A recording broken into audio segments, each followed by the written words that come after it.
If you're going to push a piece of machinery to the limit and expect it to hold together, you have to have some sense of where that limit is. In 2019, movie audiences had not only a feast for the eyes, but also a feast for their ears. With Yesterday, Rocketman, The Dirt, and Judy all dealing with sound and music as subject matter, it's the movies that make the most out of sound that really capture the audience's attention. And that means movies like Parasite, Avengers Endgame, and Joker. But for me, the movie from 2019 that has really gotten my eardrums electrified is Ford versus Ferrari. Yeah, you totally didn't see that one coming, did ya? Now, full disclosure, I am by no means a sound expert or a car expert, and this is by no means a video essay about sound editing and sound mixing. I simply saw Ford vs Ferrari recently, and what has stuck with me the most from the experience is how it sounded.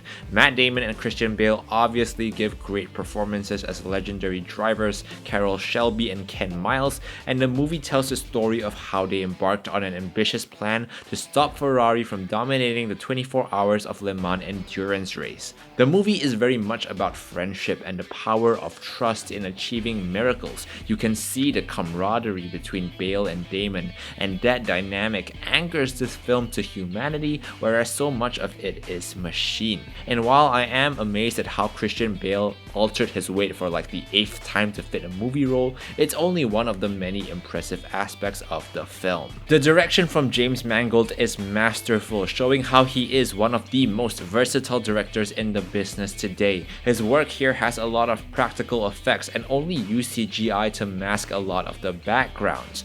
The actual work of the visual effects team in this sequence is much less about the cars and much more about the stands. We built about a football field length of grandstand, but obviously I couldn't afford to shoot every day with 20,000 people in the stands. So the work of our many visual effects people are extending our backgrounds to the horizon and also populating the stands.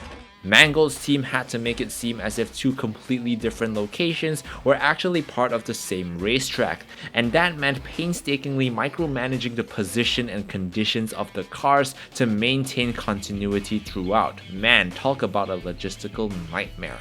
But the film still looked beautiful, and that's because of the efforts of the entire team, from the visual effects stylists and the costume designers to the stunt drivers, and in particular the camera crew.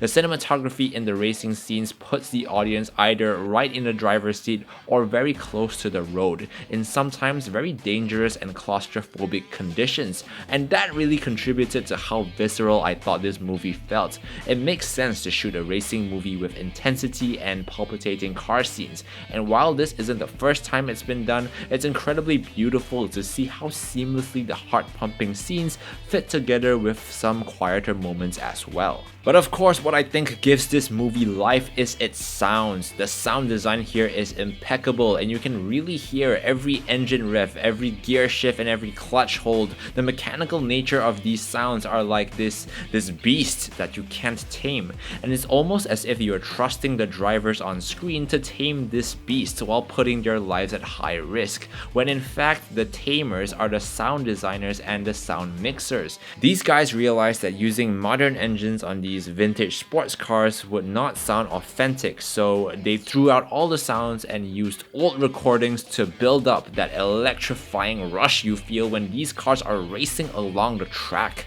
We did have the original cars because we had them in the soundtrack, but we didn't. The picture cars were kits indeed, but they had engines that were not anywhere close to what we needed, and some of them were Chevy, some of them were, I don't know what kind of engines they were, but they were all over the tracks. We had to remove them because even the actors said, like, this is not what a race car sounds like. And we go like, we know.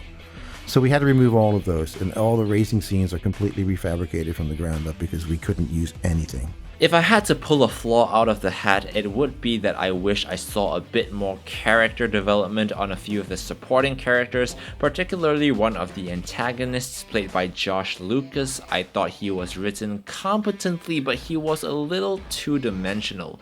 Disappointingly, I thought this was the case for everyone on Team Ferrari, who got almost no character development at all. I mean, the drivers are like these cliched, cartoonish, mean-looking rivals of the hero. And for a movie called Ford vs Ferrari, we see a lot of Ford and almost no Ferrari. Nevertheless, I thought the movie as a whole was very well made. The performances are great, the cinematography is fantastic, the sound design is almost flawless, and even if you are not a fan of racing movies, this one is for film lovers all over the planet. Well, maybe not the Italians, but you get what I mean. Go see this movie in a cinema with a good sound system, guys, and I don't think you will be bored. I'm gonna give Ford vs Ferrari a 7.5 out of 10.